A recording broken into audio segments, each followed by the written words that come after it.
سلطان شہاب الدین غوری اپنے سالاروں اور عمائدین کو دوبارہ مخاطب کرتے ہوئے کہنے لگا، لشکر کو 4 حصوں میں تقسیم کیا جائے گا۔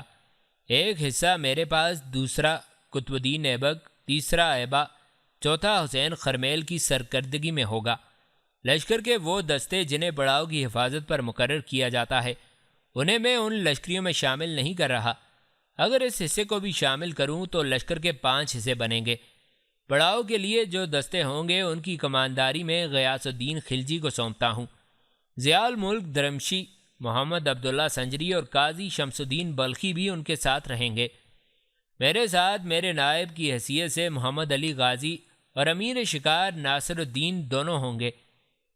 میں نے دشمن کے ساتھ دو بدو جنگ کرنے سے پہلے جو ان پر شبخون مارنے کا منصوبہ بنایا ہے، اس شبخون کے لیے میں نے اپنے دل میں قطب الدین ایبا اور حسین خرمیل کا انتخاب کیا ہے۔ آپ لوگوں میں سے اگر اس میں کوئی تبدیلی کرنا چاہے تو اس کی اجازت ہے۔ اگر آپ لوگ یہ خیال کرتے ہوں کہ شبخون میں مجھے خود حصہ لینا چاہیے تو میں اس کے لیے بھی تیار ہوں۔ اپنی بات کو آگے بڑھاتے ہوئے سلطان شہاب الدین مزید کچھ کہنا چاہتا تھا کہ اس موقع پر قطب الدین ایبک اپنی جگہ سے اٹھا اور سلطان کو مخاطب کر کے کہنے لگا، سلطان محترم، خداوند قدوس کو منظور ہوا تو شبخون کے لیے میں، حسین خرمیل اور ایبا ہی کافی ہیں۔ اللہ کو منظور ہوا تو آپ دیکھیں گے کہ ایک بار ہم دشمن کی صف کو ہلا کر رکھ دیں گے اور ان پر ثابت کریں گے کہ ترائن کے میدانوں میں اگر ہمیں پسپائی اور حزمیت اختیار کرنا پڑی تھی تو حزمیت اور پسپائی کا یہ داغ ہم اپنے دشمن کے ماتھے پر بھی سجانا جانتے ہیں۔ شبخون ہمارے لیے آسان ہوگا، اس لیے کہ ہمیں ہاتھیوں سے نمٹنے کی ضرورت نہیں پڑے گی۔ اس موقع پر میں یہ بھی کہوں گا کہ شبخون بالکل شب کے آخری حصے میں مارا جائے۔ اس وقت گہری نیند کا غلبہ ہوگا اور شب کے آخری حصے میں ہمیں دشمن پر ضرر لگانے کا بھی خوب موقع ملے گا۔ قطب الدین ایبک اپنی بات مکمل کر کے جب نشست پر بیٹھ گیا تب کچھ دیر تک سلطان شہاب الدین غوری اس کی طرف دیکھتے ہوئے مسکراتا رہا، پھر کہنے لگا، قطب الدین میرے عزیز، جو کچھ تم نے کہا ہے یوں جانو میرے دل کی آواز ہے۔ جیسا تم نے کہا ہے میرے بچے ایسا ہی ہوگا۔ مجھے پہلے ہی یقین اور بھروسہ تھا کہ تم ایبا اور حسین خرمیل یقیناً دشمن پر جان لیوا شبخون مارنے میں کامیاب رہو گے۔ اسی بنا پر میں نے حسین خرمیل کو بھی سیالکوٹ سے طلب کر لیا ہے۔ اب جب کہ شبخون تک معاملہ ہمارے درمیان طے ہو گیا ہے، اور جو بات میں آگے کہنا چاہتا ہوں وہ غور سے سننا۔ جس رات دشمن پر شبخون مارا جائے گا، اگلے روز دشمن کے ساتھ پورے لشکر کے ساتھ جنگ کی ابتدا کی جائے گی۔ جیسا کہ میں پہلے بتا چکا ہوں، دشمن کے لشکر کی تعداد 3 لاکھ ہے، ان کے پاس 3000 ہاتھی بھی ہیں۔ میں جانتا ہوں تمہیں بھی اس بات کا خاصا تجربہ ہے کہ ہندوستان کے سارے راجا جب ہم پر حملہ آور ہونے کے لیے پیش قدمی کریں گے تو اپنے ہاتھیوں کو آگے رکھیں گے، ہاتھیوں کے اندر ان کی صفیں بھی آگے بڑھتی رہیں گی۔ اس طرح ہمیں بیک وقت 2 پیش قدمیوں کا مقابلہ کرنا پڑے گا، ایک ہندوستان کے لشکریوں کی پیش قدمی اور دوسرا ہاتھیوں کی پیش قدمی، اور میرے خیال میں اس جنگ میں ہمارے لیے یہ سب سے بڑا اور مشکل مرحلہ ہوگا۔ سلطان شہاب الدین غوری رکا، پھر اپنی بات کو آگے بڑھا رہا تھا۔ اس کٹھن مرحلے سے نمٹنے کے لیے میرے ذہن میں ایک ترکیب ہے، اس کا اظہار میں تم لوگوں سے کرتا ہوں۔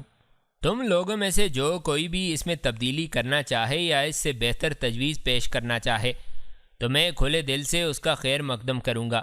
جو تجویز اس وقت میرے ذہن میں ہے وہ میں اب تم سے کہتا ہوں۔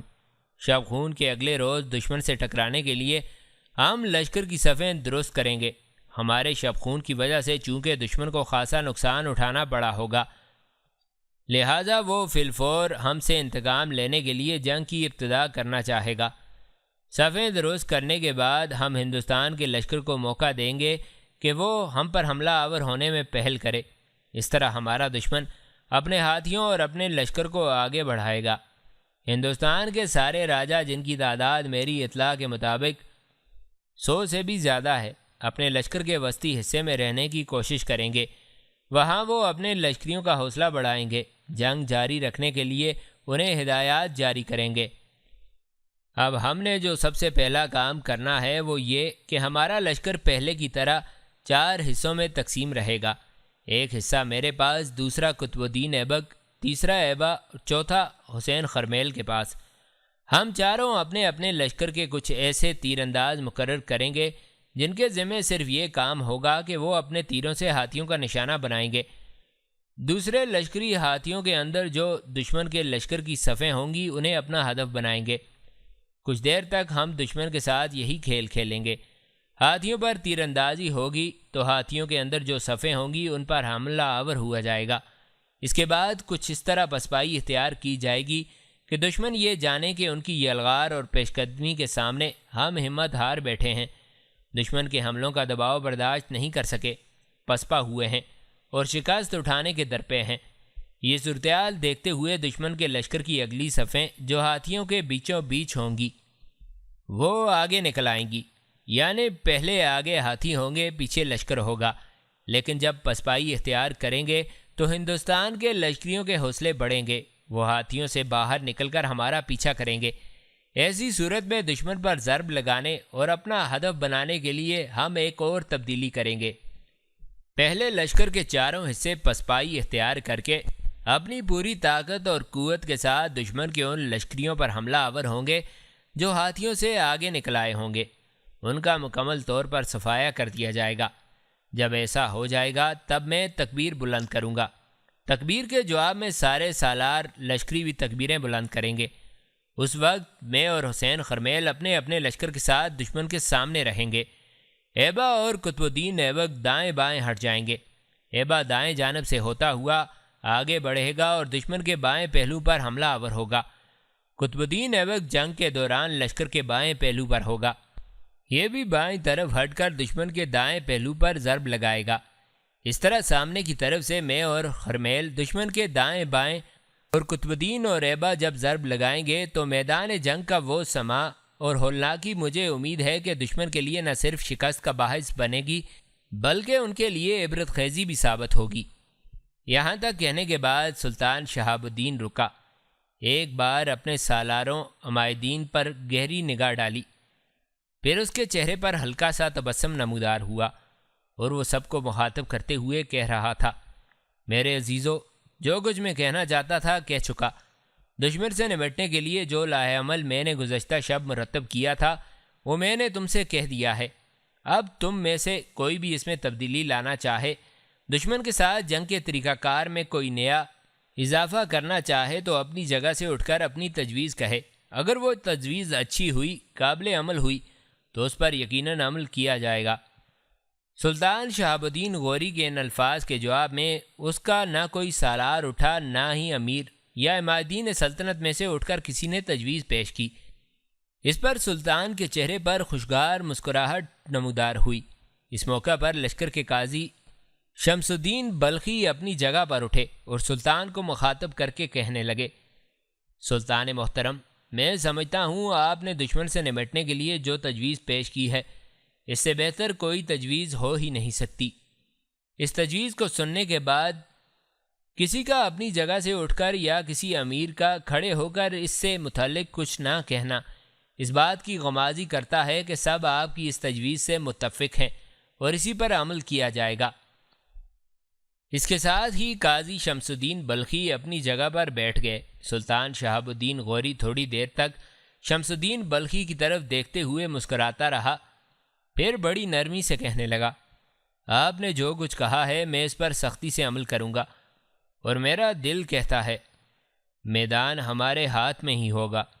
اس کے ساتھ ہی اپنے سالاروں اور عمائدین کا وہ اجلاس سلطان نے ختم کر دیا تھا۔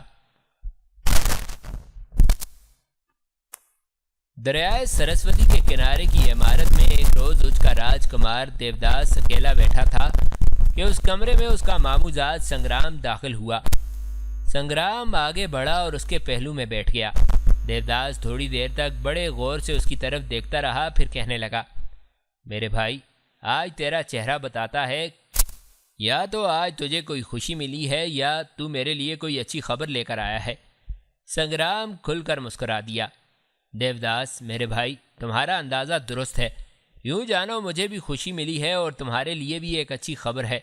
دیکھو میرے بھائی، جب تمہارے لیے اچھی خبر ہوگی تو لازم ہے میں بھی خوش ہوں گا۔ جواب میں دیوداس چونکا، پھر بڑے غور سے سنگرام کی طرف دیکھتے ہوئے اس نے پوچھ لیا، میرے بھائی، اگر میرے لیے تمہارے پاس کوئی اچھی خبر ہے تو پھر کہو، دیر کاہے کی؟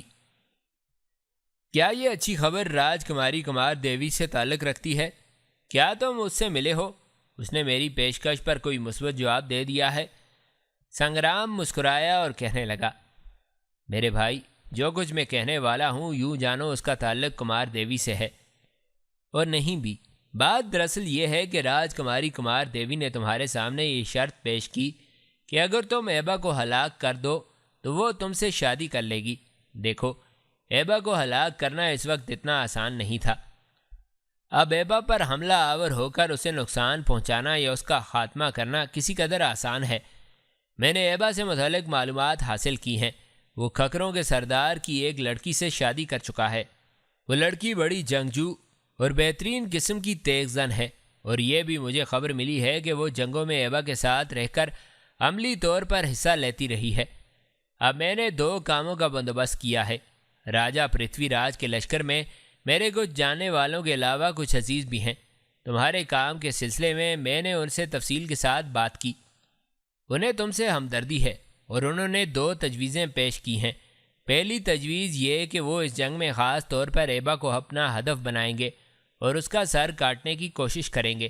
اگر وہ ایبا کا سر کاٹنے میں کامیاب ہو گئے تو اس کا سر لا کر تمہیں پیش کر دیں گے، اور تم وہ سر راج کماری کو پیش کر دینا، اور اس طرح تمہارا مسئلہ حل ہو جائے گا اور تم اس سے شادی کرنے میں کامیاب ہو جاؤ گے۔ دوسرا طریقہ کار وہ کچھ اس طرح اختیار کریں گے، اگر وہ ایبا کو اپنا ہدف نہ بنا سکے یا اس پر حملہ آور ہو کر اسے نقصان نہ پہنچا سکے تو وہ اس کے ساتھ کام کرنے والی اس کی بیوی کو ہلاک کر دیں گے۔ یہاں تک کہتے کہتے سنگرام کو رکنا پڑا، اس لیے کہ بیچ میں دیوداس فوراً بول اٹھا، اصل مسئلہ تو ایبا ہے، اس کی بیوی نہیں۔ ہلاک ایبا کو کرنا ہے، اس کی بیوی کو قتل کرنے سے کیا حاصل؟ سنگرام نے غور سے اس کی طرف دیکھا، پھر کہنے لگا، ابھی میں نے اپنی بات مکمل نہیں کی، جو کچھ میں کہنا چاہتا ہوں سن لو، اس کے بعد اعتراض کرنا۔ سنگرام نے پھر کہا، ہاں تو میں کہہ رہا تھا کہ جن لوگوں سے میں نے رابطہ قائم کیا ہے انہیں میں نے سمجھا دیا ہے کہ جنگ کے دوران اگر وہ ایبا کا خاتمہ نہ کر سکیں تو کم از کم اس کی بیوی کو ہلاک کر دیں۔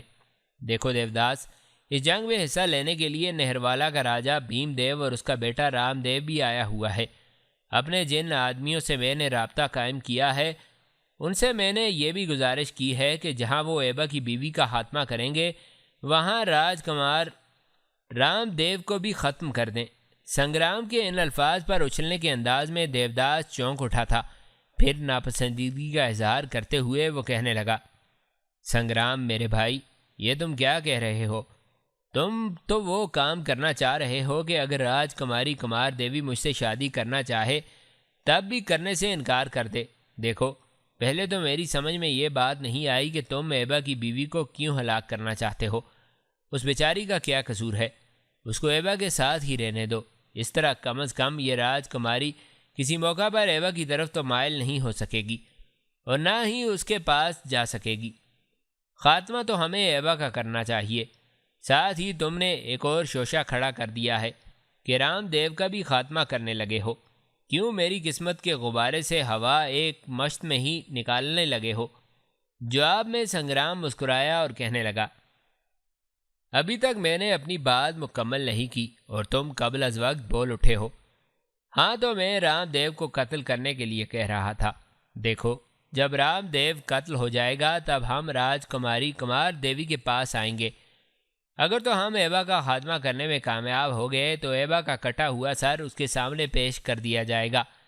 اس طرح تم اپنا گوہر مقصود پانے میں کامیاب ہو جاؤ گے، اور اگر ہم ایسا نہ کر سکے تو ہم دونوں راج کماری کے پاس جائیں گے اور اس سے کہیں گے کہ کمار دیوی کے بھائی رام دیو نے جنگ کے دوران ایبا کی بیوی کو ہلاک کر دیا جو اس کے ساتھ جنگ میں حصہ لے رہی تھی، اور اس کے رد عمل کے طور پر ایبا نے کمار دیوی کے بھائی رام دیو کو موت کے گھاٹ اتار دیا۔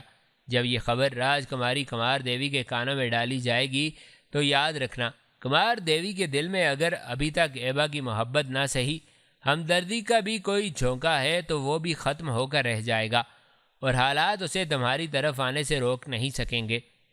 اب بولو تم کیا کہتے ہو؟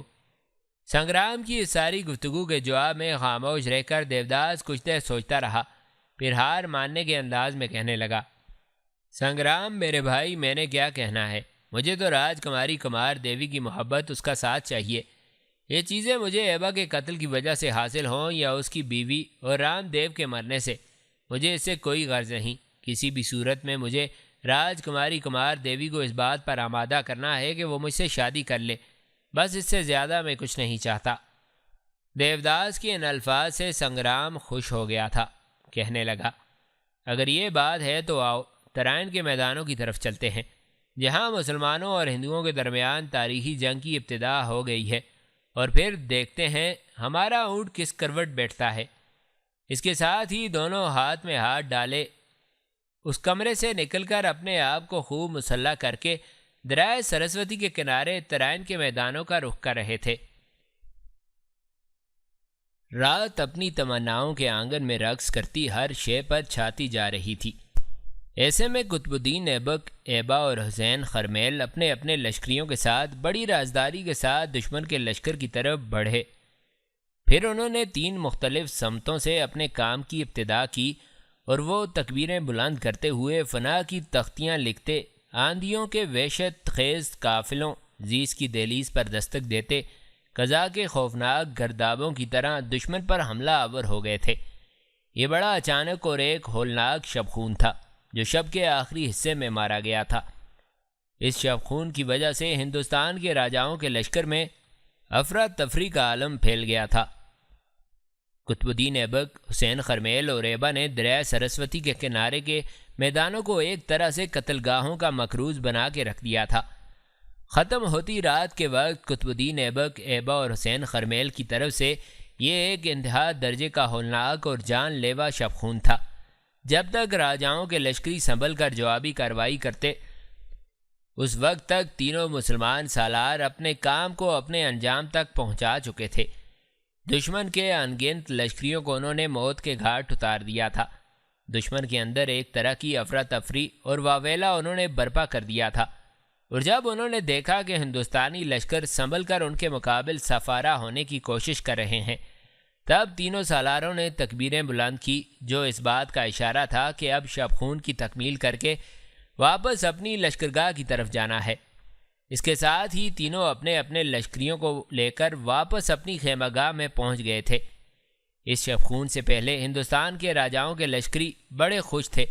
ان کے ولولے جوان، ان کا جوش اور ان کی کامیابی کی امیدیں اپنے عروج پر تھیں، اس لیے کہ ان کے راجاؤں، ان کے سالاروں نے ان کے ذہن میں یہ بات ڈال رکھی تھی کہ ہم اس سے پہلے بھی ترائن کے میدانوں میں مسلمانوں کے سلطان شہاب الدین غوری کو بدترین شکست دے کر بھاگنے پر مجبور کر چکے ہیں، لہٰذا ترائن کے یہ میدان اب پھر مسلمانوں کے سلطان کی شکست کا نظارہ کریں گے۔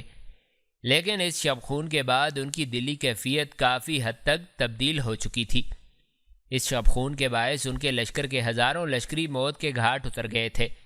جب مشرق کی طرف سے سورج طلوع ہوا تو پڑاؤ کے اندر جدھر نگاہ پڑتی تھی لاشیں ہی لاشیں دکھائی دیتی تھیں، لہٰذا اس شب خون کی وجہ سے ہندوستان کے لشکریوں میں ایک طرح کی بددلی اور کم حوصلگی پھیلی تھی، اور مسلمانوں کا شب خون مارنے کا مدعا اور منشا بھی یہی تھی۔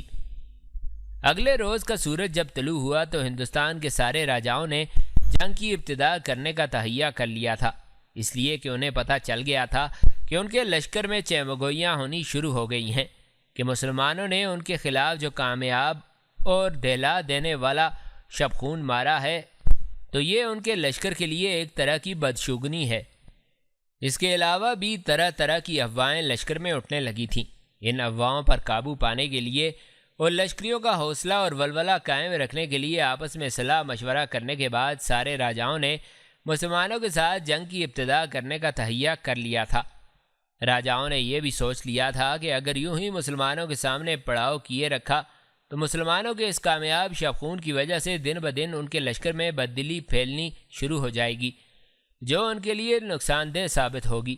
لہٰذا انہوں نے جنگ کی ابتدا کرنے کے لیے اپنے لشکر کی صفوں کو ترتیب دینا شروع کر دیا۔ دوسری طرف سلطان شہاب الدین غوری نے بھی پہلے سے طے شدہ لائے عمل کے مطابق اپنے لشکر کو 4 حصوں میں تقسیم کر کے لشکر کی صفیں درست کر لی تھیں۔ پھر سلطان شہاب الدین اپنے لشکر کے سامنے آیا، گھوڑے کا رخ موڑ کر قبلہ رخ ہوا، سجدے کے انداز میں اس کا سر اپنی زین کے ہننے پر جھک گیا تھا۔ پھر وہ انتہائی عاجزی اور انکساری میں دعا مانگنے لگا تھا، میرے اللہ، اس جہت آسمان تلے اور روز و شب کی روانی میں میرے کمزور شانوں پر میری ملت کی ذمہ داریوں کا بوجھ ڈال دیا گیا ہے۔ میرے اللہ، اگر تیری حمایت حاصل نہ ہو تو میرے پاس کچھ بھی نہیں، تیری نصرت میرے ساتھ نہ ہو تو میرے پاس تنکا بھی نہیں۔ میرے مالک، ہمارا دشمن ہمارے سامنے غم کی عقوبت گاہوں، زمانے بھر کی وحشت، مجبوریوں کی چادر پھیلاتی موت کی اندھی چاپ، خوف بری تاریکی اور بوند بوند برستے قہر کی طرح ہم پر حملہ آور ہونے کے لیے گھور رہا ہے۔ میرے اللہ، تو ہی روشنی کو روشنی سے اور جوہر کو جوہر سے بناتا ہے۔ میرے اللہ، تیری بندگی ہی میرا کمال، تیری اطاعت ہی میرا جمال ہے۔ میرے اللہ، مجھے ہمت دے کہ میں دشمن پر بے روک ضربیں لگاؤں اور تباہی اور بربادی ان کا مقدر بنا کر انہیں شکست دے کر اور اپنی فوج مندی کو یقینی بناتا چلا جاؤں۔ یہاں تک کہنے کے بعد سلطان شہاب الدین غوری نے اپنا سر زین کے ہننے سے اٹھایا۔ اس موقع پر اس کی آنکھوں میں نمی تیر رہی تھی، ہونٹ کاٹ رہا تھا۔ ایک بھرپور نگاہ اس نے اپنے سامنے اپنے لشکر پر ڈالی، دائیں بائیں اپنے لشکر کے ساتھ مستعد کھڑے اپنے سالاروں پر ڈالی، پھر اس کے چہرے پر ہلکا سا تبسم نمودار ہوا۔ انتہائی انکساری سے ایک بار آسمان کی طرف دیکھا، اپنے گھوڑے کا رخ موڑ کر اس کا منہ مشرق کی طرف کیا۔ اب وہ بڑے غور سے دشمن کے 3 سے 4 لاکھ کے درمیان کے لشکر کی طرف دیکھ رہا تھا۔ ہندوستان کے راجاؤں کے لشکر کے اندر اس وقت ایک نہ ختم ہونے والا شور برپا تھا۔ لشکر کے آگے آگے 3000 ہاتھیوں کو استوار کیا جا چکا تھا، ان پر ان کے مہاوت بیٹھ چکے تھے۔ ہاتھیوں کے بیچ میں اور ہاتھیوں کے پیچھے لشکر کی صفیں بڑی تیزی سے درست کی جا رہی تھیں۔ راجاؤں کے لشکر میں مسلمانوں سے گزشتہ شب کے شب خون کا انتقام لینے کے لیے شور اٹھا ہوا تھا۔ ہندوستان کے زیادہ تر راجے اپنے ہی لشکر کے وسطی حصے میں تھے، ان میں سے کچھ جنگی رتھوں میں سوار تھے، کچھ گھوڑوں کی سواری کر رہے تھے۔ لشکر کے اندر ایک ہلچل برپا تھی، آوازوں کا ایک طوفان تھا جو سماعتوں کے پردے پر بازگشت کا ایک خوفناک تاثر چھوڑتا جا رہا تھا۔ دوسری طرف مسلمانوں کے اندر اگلے حصے میں طبل بج رہے تھے، جبکہ لشکر کے اندر جگہ جگہ زندہ دل لشکری اونچی آوازوں میں تکبیریں بلند کر رہے تھے۔ دونوں لشکروں کے اندر ایک دوسرے کو نیچا دکھانے کے لیے ایک انوکھا شور اور ولولہ تھا۔ دونوں لشکر کچھ دیر تک اسی کیفیت میں مبتلا رہے۔ شاید ہر کوئی یہی خیال کر رہا تھا کہ دوسرا حملہ آور ہونے کی ابتدا کرے۔ چونکہ سلطان شہاب الدین غوری نے دشمن سے نمٹنے کے لیے پہلے ہی اپنا لائے عمل تیار کر رکھا تھا اور اس نے پہلے ضرب نہ لگانے کا تہیہ کیا تھا، لہذا اپنے لشکر کے ساتھ وہ بالکل اپنی جگہ پر کھڑا تھا۔ یہ صورتحال دیکھتے ہوئے ہندوستان کے سارے راجاؤں نے آپس میں صلاح و مشورہ کرنے کے بعد مسلمانوں پر پہلے حملہ آور ہونے کا فیصلہ کر لیا۔ اس فیصلے کے ساتھ ہی ہندوستان کے راجاؤں کا متحدہ لشکر اس طرح آگے بڑھا جیسے ہڈیاں چبا جانے والی رات کسی پر وارد ہونے کے لیے اپنی پیش قدمی کا آغاز کرتی ہے۔ پھر دیکھتے ہی دیکھتے راجاؤں کا لشکر سلطان شہاب الدین غوری کے لشکر پر حملہ آور ہو گیا تھا۔ اسی لمحہ مسلمانوں کے لشکر نے بھی سلطان کے اشارے پر جوابی کارروائی کا آغاز کیا۔ دونوں طرف کے لشکری تڑپ کر بے شمار پھوٹ پڑنے والے لاووں کی طرح حملہ آور ہونے لگے تھے۔ تلواریں ڈھالوں سے چیخوں سے آہیں ہونٹوں سے ٹکرانے لگی تھیں۔ مسلمان لشکری تڑپتی برق اور کرب لمحوں کے دکھ کی طرح حملہ آور ہوئے تھے۔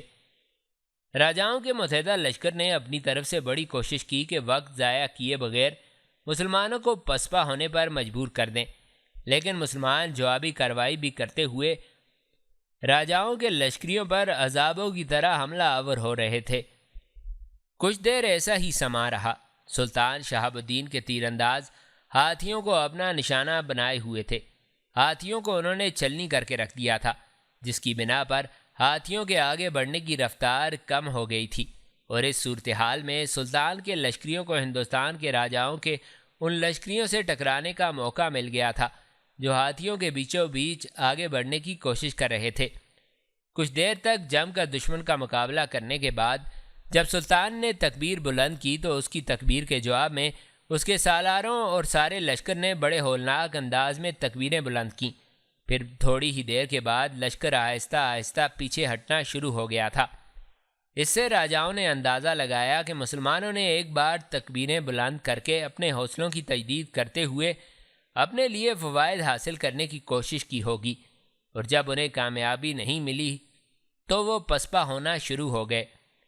اب راجاؤں کو یقین ہو گیا تھا کہ مسلمان پسپا ہو رہے ہیں، اور اس موقع پر ان پر زوردار حملے کیے جائیں تو وہ اپنی فتح اور ان کی شکست کو یقینی بنا سکتے ہیں۔ لہٰذا انہوں نے اپنے لشکریوں کو للکارا، اور اس للکار کے جواب میں ان کے لشکری ہاتھیوں کے بیچوں بیچ سے بڑی تیزی کے ساتھ آگے نکلتے ہوئے ایک طرح سے مسلمانوں کا پیچھا کرنے لگے۔ مسلمانوں کی پسپائی بڑی تنظیم اور بڑے نظم کے ساتھ تھی۔ وہ اپنے سامنے حملہ آور ہونے والے راجاؤں کے لشکریوں کو روک بھی رہے تھے اور پیچھے بھی ہٹ رہے تھے۔ جب سلطان شہاب الدین نے دیکھا کہ دشمن کے لشکری اپنے ہاتھیوں سے کافی آگے نکل آئے ہیں، تب ایک بار پھر اس نے تکبیر بلند کی۔ اس کی تکبیر کے جواب میں پہلے کی طرح اس کے سالاروں اور لشکریوں نے تکبیریں بلند کیں۔ اس کے بعد میدان جنگ میں ایک نیا انقلاب برپا ہونا شروع ہوا تھا۔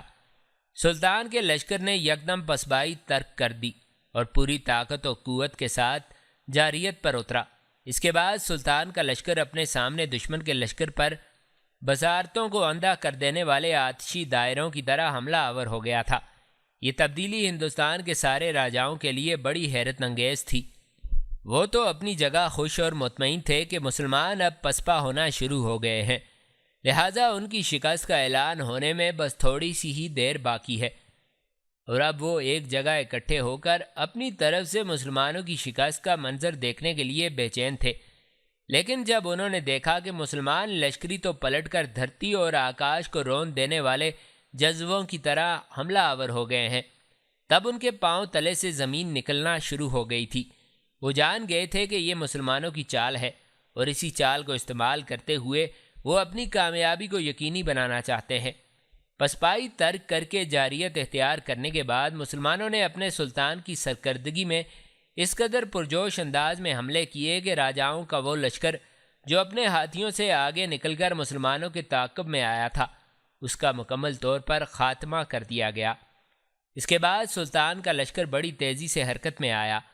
قطب الدین ایبک اپنے حصے کے لشکر کے ساتھ دشمن کے ایک پہلو کی طرف، جبکہ ایبا اپنے حصے کے لشکر کے ساتھ دشمن کے دوسرے پہلو کی طرف بڑھا، جبکہ دشمن کے سامنے خود سلطان شہاب الدین اور حسین خرمیل رہے تھے۔ پھر سلطان کے پہلے سے طے شدہ لائے عمل کے مطابق اس کے لشکریوں میں سے جو بہترین تیر انداز تھے انہیں پہلے کی طرح اپنے تیروں سے ہاتھیوں کو نشانہ بنانا تھا، جبکہ باقی لشکریوں نے سلطان اور حسین خرمیل کی سرگردگی میں سامنے کی طرف سے راجاؤں کے لشکر پر خوفناک حملے کرنے شروع کر دیے۔ اب راجاؤں نے اپنے لشکریوں کو للکارا۔ وہ چاہتے تھے کہ ایک بار پھر پوری قوت سے سامنے کی طرف حملہ آور ہوں اور مسلمانوں کے سامنے والے لشکر کو روند کر اپنی فتح کو یقینی بنائیں۔ جس وقت وہ ایسا کر رہے تھے اسی وقت ایک طرف سے ایبا اپنے حصے کے لشکر کے ساتھ موت کے دست خونی اور گرم ہیولوں کے رقص کی طرح دشمن کے دائیں پہلو اور بائیں پہلو پر قطب الدین ایبک اپنے حصے کے لشکر کے ساتھ قضاء کی برستی برسات اور کہرمانیت کی اٹھتی امنگوں کی طرح حملہ آور ہو گئے تھے۔ اب راجاؤں کے لیے کڑی سوچوں کے مہیندار اٹھ کھڑے ہوئے تھے۔ وہ اپنے سامنے اپنی ساری قوت کو اپنے سامنے جھونک کر سلطان کی شکست کو یقینی بنانا چاہتے تھے، اور اسی لمحہ ان کے لشکر کے پہلوؤں پر ایبا اور قطب الدین ایبک نے حملے کر کے بڑی تیزی سے اس کے لشکریوں کو کاٹتے ہوئے ان کی تعداد کو کم کرنا شروع کر دیا تھا۔ اب ان کے لیے ایک اور مصیبت اٹھ کھڑی ہوئی تھی۔ سلطان شہاب الدین کے وہ لشکری جنہیں سلطان نے صرف ہاتھیوں کو نشانہ بنانے کے لیے مقرر کیا تھا، انہوں نے تیر اندازی کرتے ہوئے ہاتھیوں کو چلنی کر کے رکھ دیا۔ اب ہاتھیوں نے اپنے رد عمل کا اظہار کیا تھا اور آگے بڑھنے کے بجائے پلٹے اور اپنے لشکریوں کو رونتے ہوئے بھاگے۔